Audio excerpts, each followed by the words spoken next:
Yeah, lovely to meet you. And I guess you're here for the 5 Rhythms to find out more about what 5 Rhythms can do for creativity. Yeah, Yeah, I fab, am. Yeah, I saw the Facebook ad great. that you had up. Yeah, Yeah, fantastic. Yeah, well, thanks for coming. It's really good to see you. It looks like it's just the two of us, but that's fine. That's quite nice. We can have a nice chat. So, um, yeah, it'd be great to hear a little bit about you and what it is in particular that you'd like to get from this session. yeah. Basically, the reason that I was drawn to that ad in the first place is so I'm not a professional creative, but I do well. Actually, I do writing. So, and that is quite a creative pursuit, even when you're doing it. More technical writing. And I also, quite enjoy drawing, which is something that and painting, which are things that I'd love to get back to, but just never kind of find the momentum. Um, and in particular with writing, I do struggle with um, just getting into flow. And I'm finding myself kind of faffing around quite a bit beforehand. Yeah, and it's not just procrastination. Yeah, I know there's a bit of block there. And so the ad was interesting from that perspective, Great. in terms of just kind of trying to loosen things up for me a little bit, I guess, in terms of process. Fantastic. Yeah. Oh, I think this could be really helpful for you then. Yeah, I mean, first of all, I think everybody's creative. We just don't, I think we often have an idea of what creativity is. So, yeah, I'm sure that you are being more creative than maybe you give yourself credit for. And of course, creativity does find its way into our work in lots of different ways that maybe go unacknowledged. Um, so, yeah, and I think. I guess what I'm hoping is that if I can share something about the benefits of 5 Rhythms that I've found for my own practice and through other people that I've kind of worked with, that'll maybe give you a bit of an idea, an inspiration for using it for yourself. And I'm going to be offering a couple of kind of freebies that might help you to have a go at applying it in your own practice. So you'll be getting those at the end. So That'd be yeah, great. Yeah, thank you. Yeah, fab. Okay, so let me see. How about I introduce myself and how I got into 5 Rhythms and what I've got from it, and just as a great. place to Yeah, thank start. you. Okay, great. So I danced as a child. So I danced until I was about 13, quite intensively, ballet and all sorts of other things, and then gave it all up. And only danced in clubs for a while, and then when I was kind of 27, I found 5 Rhythms, and it completely just opened, a huge world of possibility for me. Um, it Yeah, it kind of grabbed me right from the start as though I did resist it at first, but yeah, I loved dancing. It kind of freed something up in me, and I became completely addicted. And then I trained to teach 5 Rhythms with Gabrielle Roth, who's the originator of the practice. And that was in 2000 to 2001 in New York and California. Um, and I've been teaching since then, but my 5 Rhythms has also kind of opened up my creativity in different directions. And I've been, I worked for quite a long time as a professional aerialist. So that's kind of trapeze and silks and things. So I was performing, and mostly for children's performance, because I also um, started up a company with two colleagues doing creative movement play for families. Um, and that's also been in existence since the early 2000s, and is still going. And I found that 5 Rhythms was the thing that unlocked my creativity in these other directions and gave me the confidence to explore them much more than I would have done otherwise. And all of that movement work gave me a different perspective on life, and led me to, because I was doing so much work in schools, it led me to do a PhD at Durham University, which I've just completed. It took 6 years, and I'm just doing my corrections now, so it's nearly completely done. And I'm now at the point where I think my creativity has been so focused in a very narrow and limited way for the PhD. It's not that it wasn't there, it's just that it had to be within the bounds of what was acceptable and expected within a PhD format. And I did stretch that as much as I could, and used the dance and the 5 rhythms in my PhD. I couldn't have done the PhD without it, to be honest. But yeah, I feel like my creativity's been kind of limited for quite a while, and now I'm able to kind of expand into it again, and welcome more creativity back into my daily life, and in ways that are a bit freer than a lot freer than the PhD would allow. And so that's why I'm kind of particularly focusing on creativity now. So for myself, but also I think it's something that's really needed in the world. I think creativity is really linked to our intuition, and at the moment there's such intense things happening in the world. I think we need to really be able to tune into what feels true and authentic for ourselves, and the more we practice that, the more confident we can feel in our kind of decision making, and I think creativity really supports that. So yeah, is that have you got any questions about any of that, or No, I mean, that really resonates from the perspective, especially what you were saying at the end, just in terms of, yeah, there's a lot going on in the world, and it's very, yeah, I find myself wanting to express myself on that through writing, actually. But there's, yeah, it's very difficult to have an authentic voice in that space, actually, because there are just so many already out there. And it's not about being different, but it's, yeah, I can relate to what it is that you're saying. Great. Yeah, fab. So let's see if I let's talk a little bit about 5 rhythms then, if that's okay to move on. Yeah. Yeah. Yeah, cool.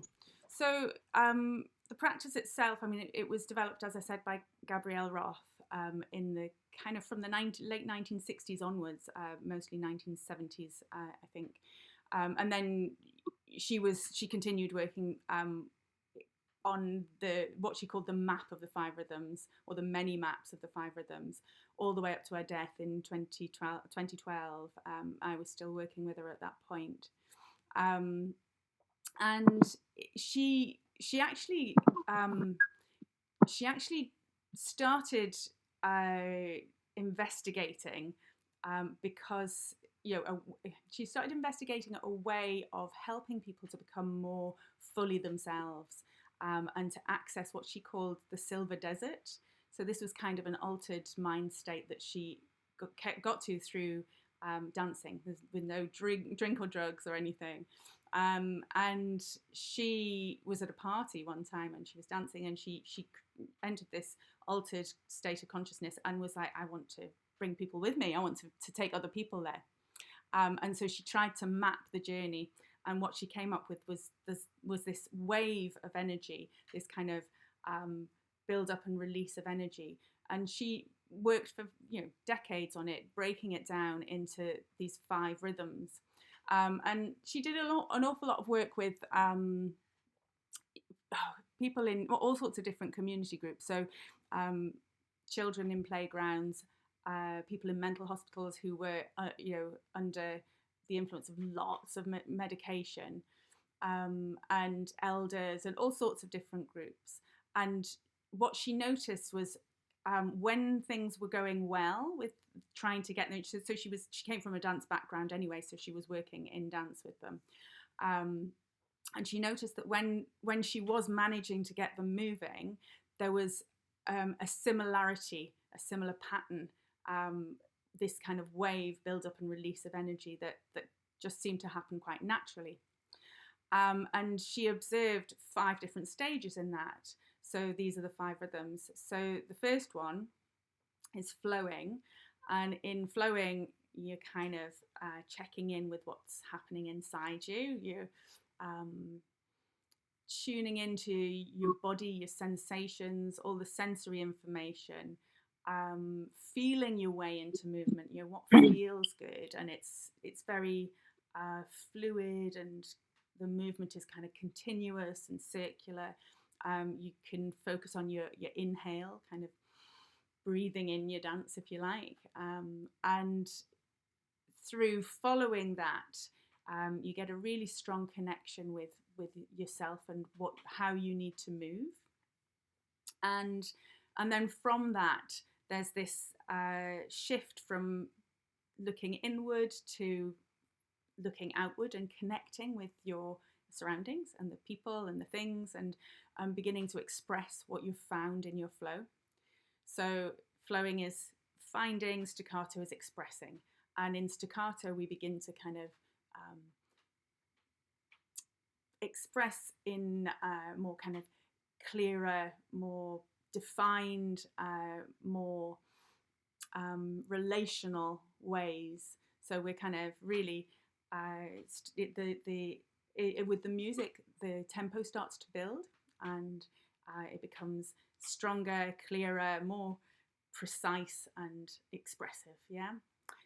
And then after that, it kind of builds and builds and builds. And I suppose if you were thinking about it as, you feel into the flow, you express in the staccato, and once you start to express, you start to meet the world, and the world starts to interact with what you're putting out there.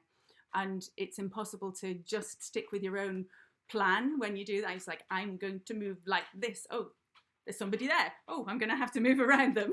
And you start having to be more responsive to what's happening around you, and take into account other things, and often things that will surprise you, and maybe unsettle, and maybe tip you slightly off balance. And so you need to tune in more to your intuition, which is where the creativity bit comes in. So chaos is the third rhythm, and it's very much aligned with creativity, and it's about getting out of your own way. So if anyone who does any creative work will have encountered their internal critic, and also we also can get into that critical mind frame when we look at other people's work. But chaos really encourages just to let go of that, let go of the head, let go of the judgment, and just shake out and be free. And when you can let go of that internal critic, then there's all sorts of possibilities come up.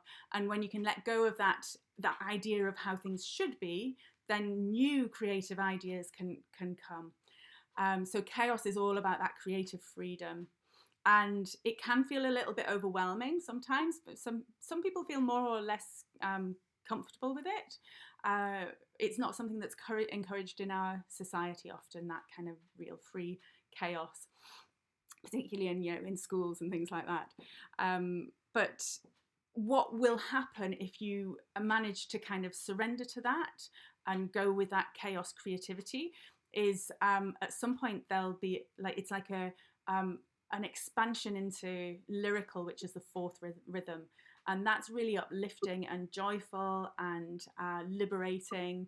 And it's when everything starts to kind of fall into place and become easy, and there's a sense of expansiveness and being connected to something bigger than yourself. And that leads really naturally into stillness, which is where the energy starts to settle, and there's still this sense of connection, but it's a much more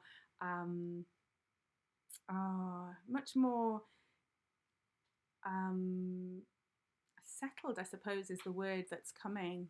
So it's kind of everything is coming to a conclusion, and there's an opportunity to kind of step back and reflect and rest, and just be in the afterglow, if you like. So those are the 5 rhythms, and like I say, they were observed rather than created. So it usually feels very, very natural. And once you kind of tune into the wave, you'll start to see it in different places. So you see it in the rhythm of the seasons. You see it. You'll hear it often in a piece of music. It'll start off a little bit gentler. It'll have some kind of crescendo in the middle, and then it'll come down towards the end. Not always, but it's often there. But you know, in a party, if you go to a party, it starts off a little bit like, "Ooh, who's here? Who am I?" There's a bit of kind of, who should I talk to, and I don't feel quite, and then it gets a bit more, oh yeah, what do you do, and where do you come from, and then it gets Yeah, a bit like, yeah, whoa. And then it's, there's often a really kind of like high point, and then there's a settling at the end. So it's because it's quite a natural wave of energy. It's usually quite quite easy for people to understand it on an instinctive, embodied level. And yeah, so it's kind of, if you did you want to ask anything about that just now, or should I carry on? No, not at the moment. I'm Okay. just I did actually once go to a 5 Rhythms class, Oh yeah. and at the time I didn't I didn't know anything about 5 Rhythms. So I knew not, I thought I was going to an ordinary dance class, Okay. basically. And I think something that I'd struggled with at the time had been the music was quite different for me. Mm. And so, yeah, I just wondered whether it's like, there are specific genres of, because I'm just hearing things. I'm also just imagining like different genres of music that kind of attach to that. Like, for example, kind of pop music. I don't know, could be a lot more lyrical. Chaos is kind of more punk or Okay. whatever. I don't know. But is that how it's is that how what you're dancing to, or is it because I guess the reason I'm reflecting on it now is because I guess that each of those there's a particular style of dancing to it. So I guess it's not as free. I don't know. You tell me. I don't know. Okay. Yeah, it's Just really interesting. Yeah, it's really interesting to hear, because I've been doing it for so long. I'm kind of immersed in it, so it's really great to hear from somebody who's not done much of it, and maybe was trying to work out what was going on. Um, yeah, so yeah, I would never say that there was a particular genre that fits absolutely into each of the rhythms, but definitely, I've got a fabulous French punk track that I'm using in Chaos at the moment, but I use lots of other things in Chaos as well. So I would, sometimes it might be drumming, it might be techno, it might be, I mean, it could be all sorts of things, and it depends on what's going on in the room, and it depends on what's preceding it and what's afterwards. Sometimes you can put the most unlikely tunes into, I've been using a lot of jazz actually in Chaos recently. And it really is about, as a teacher, you're looking to serve whatever is present in the room. So you might go with a plan, but you often, well, it depends on how teachers work, but I would often kind of change my mind about some music partway through and go, oh no, that thing that I was going to play isn't going to work. I'll bring in some, I don't know, something completely different. But there's a quality to each of the rhythms. So in flowing, it would be things that are grounding, that are helping people to arrive in their body, and in staccato, it would be things that have got a good beat, that you can kind of, oh yes, you can rest in the beat. You can kind of just be held by that, and it can be naturally start to build the energy. In Chaos, I mean, usually there's a kind of, the beats per minute will increase generally from flowing through to Chaos, but the genre could be anything. But yeah, in Chaos, there's this unpredictability. It's, you want to be surprised by the music, but also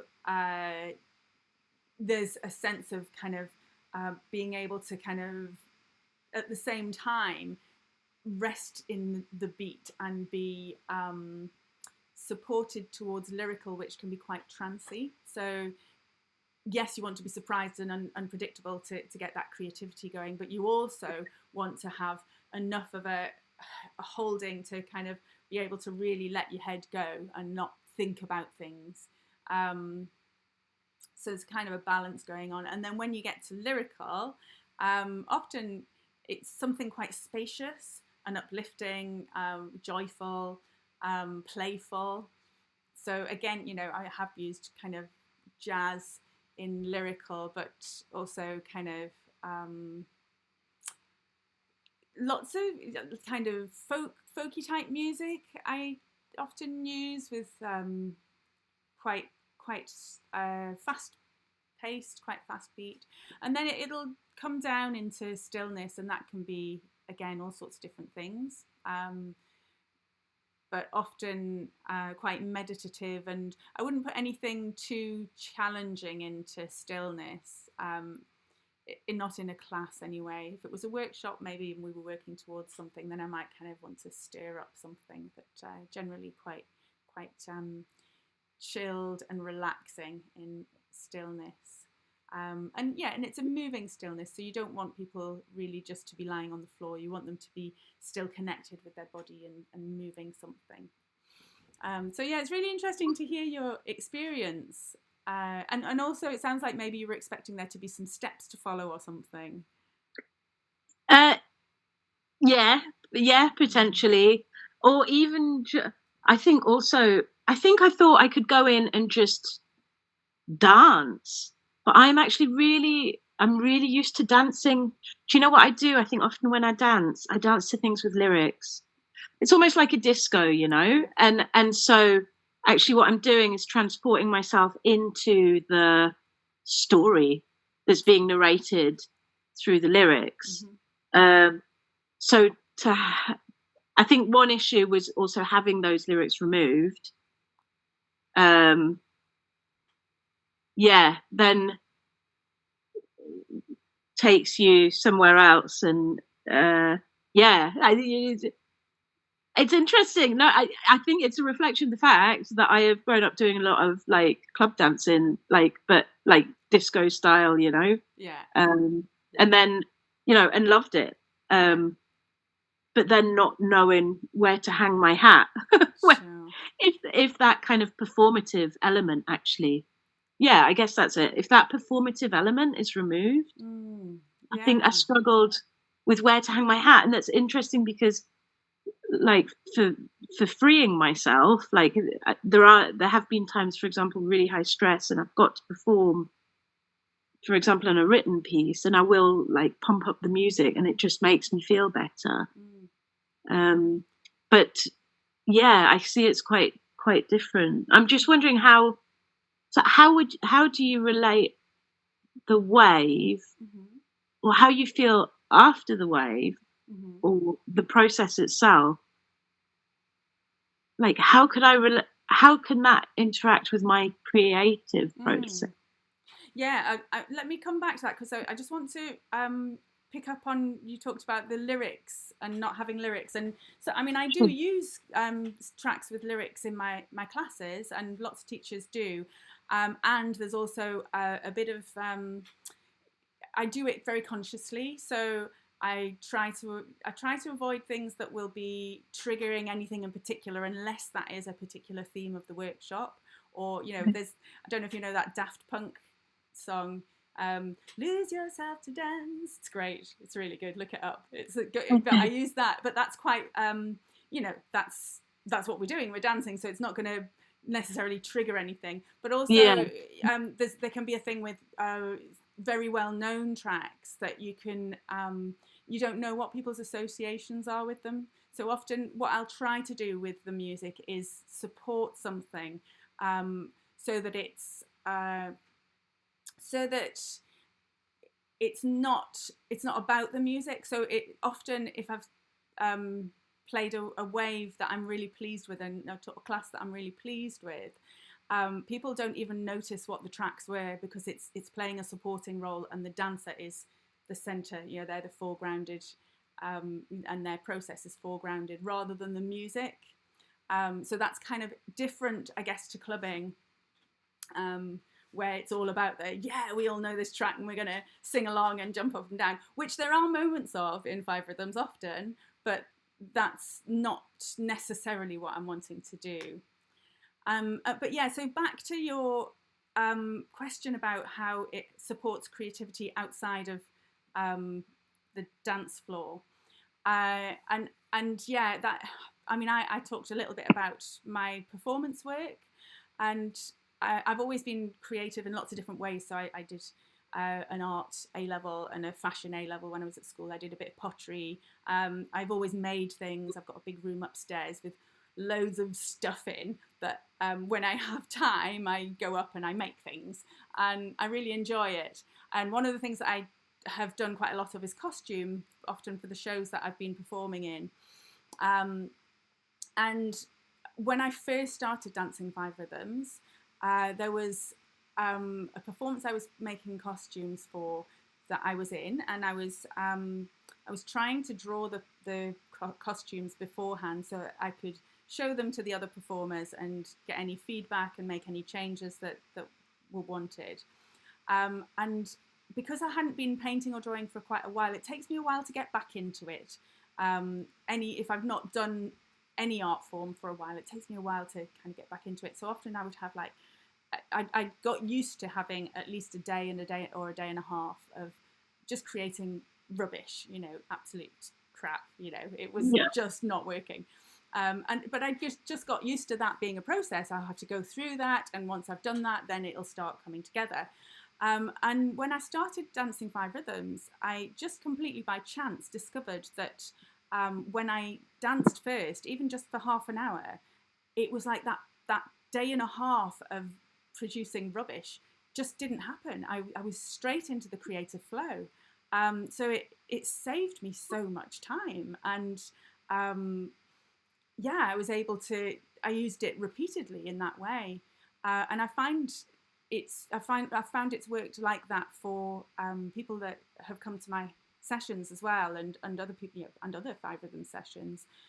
So I think it's just a really good tool for getting into creative flow, and you can use the dance and then bring it into and use the dance as a warm up, and then get into whatever kind of form of creativity that you do. And you can also take the wave through different modes of creativity. So you could paint a wave, you could get the paint out and do lots of kind of swirly circles for flow and curvy lines, and get into the kind of sensory thing of the paint. I'm kind of wanting to get my hands in it, and then staccato, it would be much more kind of like the lines, the angles, the shapes, suddenly put a black silhouette over this swirly flowing background that you've created, something like that.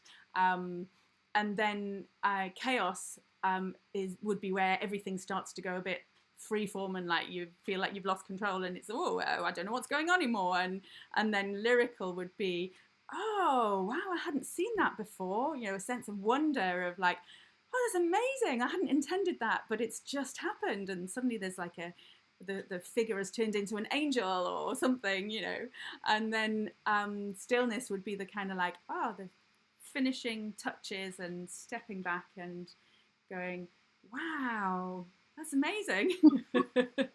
And that kind of taking it in and enjoying the afterglow. So I think, and I mean, I remember Gabrielle talking about how she had been talking to a friend who was in business, and she was trying to explain what the 5 Rhythms were, and he suddenly said, oh, you're talking about business.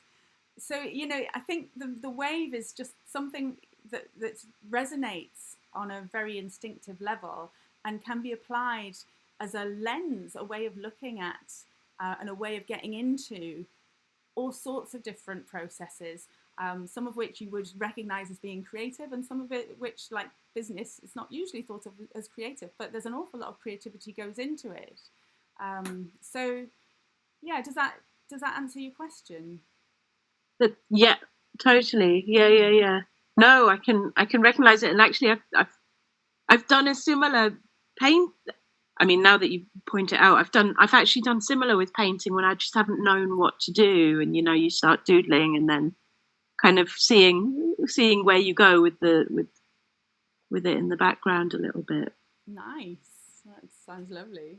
Yeah, and Um, it's often, I mean, it's about the process rather than the product. And often will come out with a really great product, and sometimes we just don't. But that's not what it's for. It's about the kind of the process of expanding, getting in touch with your creativity and expanding your capacity for creativity. Um, yeah. yeah, I think particularly flow, like getting into flow. I think that's something I really struggle with actually. Um, yeah, yeah. I'm not the best, writer in the world, but I feel like, but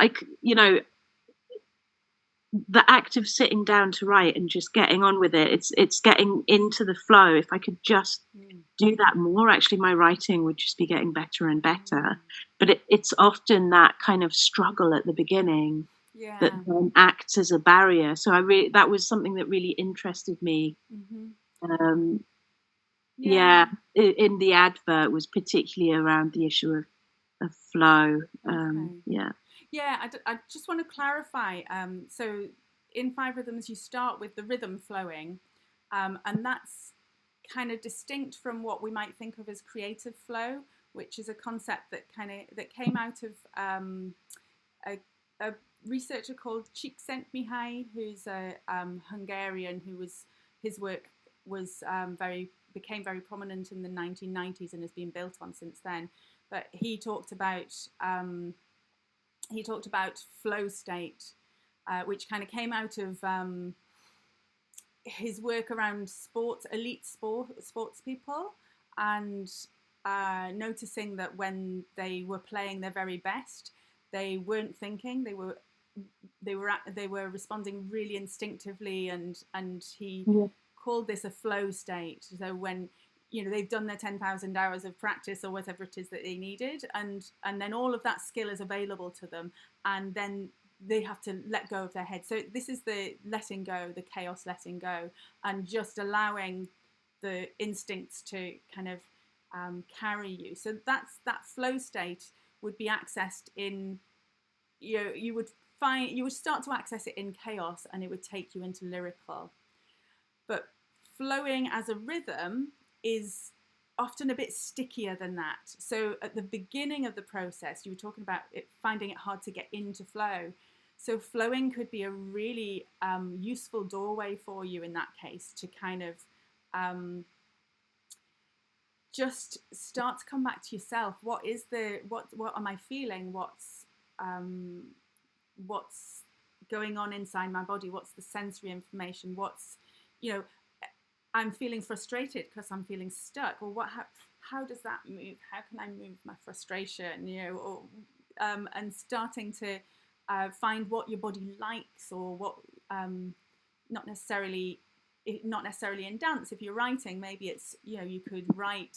I'm feeling really stuck. I'm feeling frustrated. I'm feeling how does it feel in my body? I feel tense in my throat, or whatever it is, wherever you feel it, and just taking your attention to that internal experience it would be the doorway into flow, and then from that staccato might start to come. So there might be some kind of structures and some clarity comes into your writing, and then the chaos of like maybe slightly confused, but some incredible creative ideas coming in.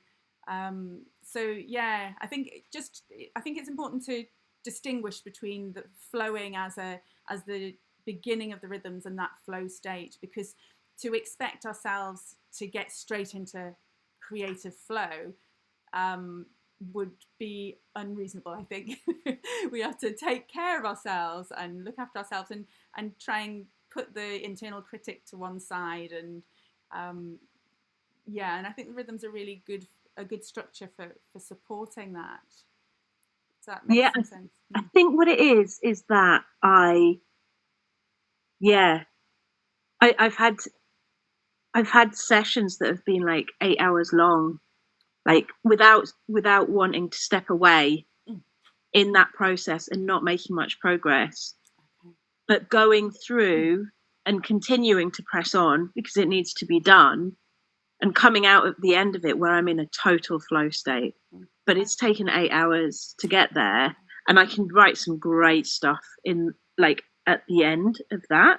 Mm, But there was a lot of like that was quite, I'm almost knackered by, by that point.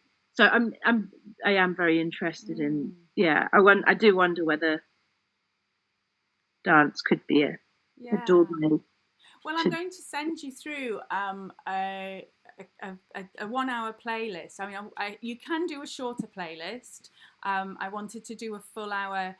Well, I found when I started putting one together that actually it would have been a bit clunky, and because it's not a familiar practice, I didn't want to put anything that, I wanted to look after you all the way through it and make the transitions from one track to the next as easy as possible, so you don't kind of get lost or fall out of it at some point along the way.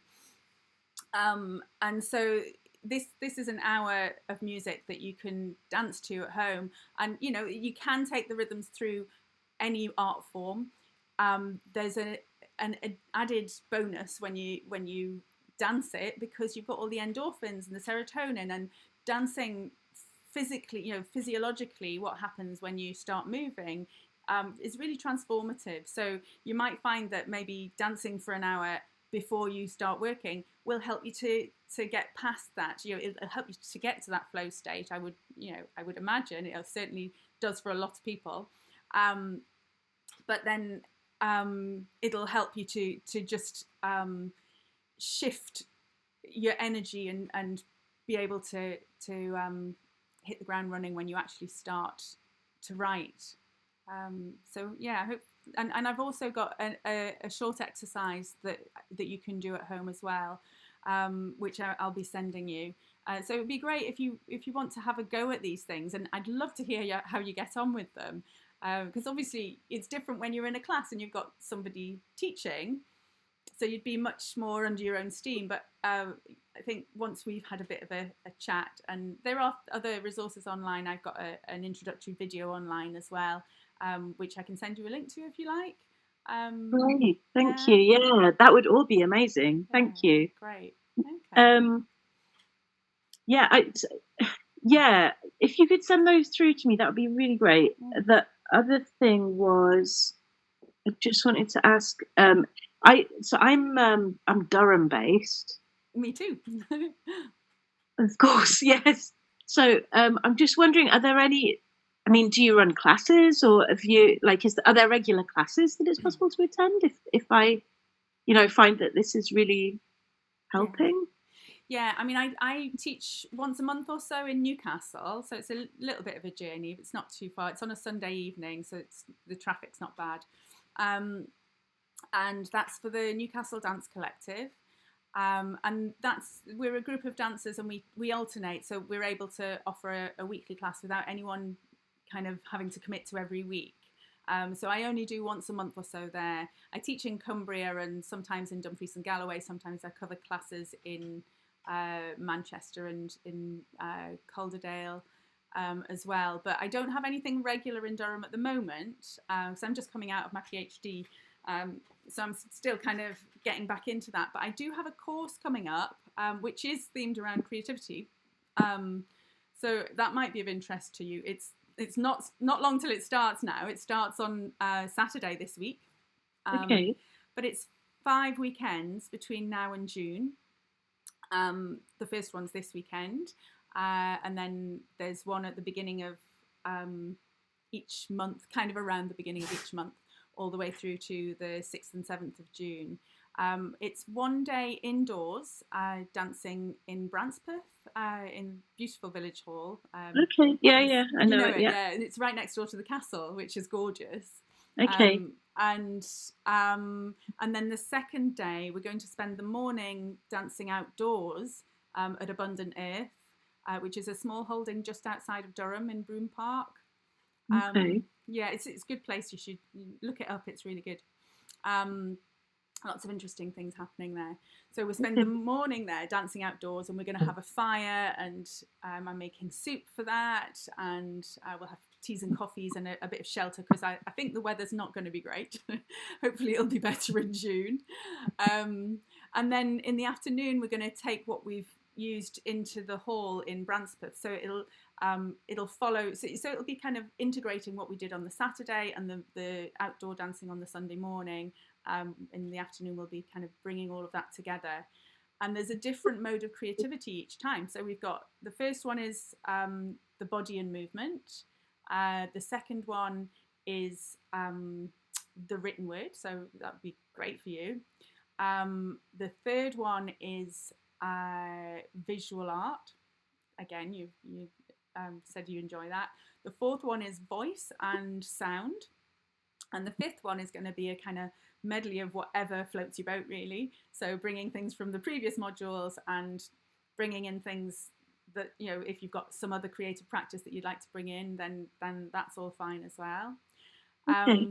Yeah, and I do ask people to do all five if they can, especially if you haven't done any 5 rhythms before.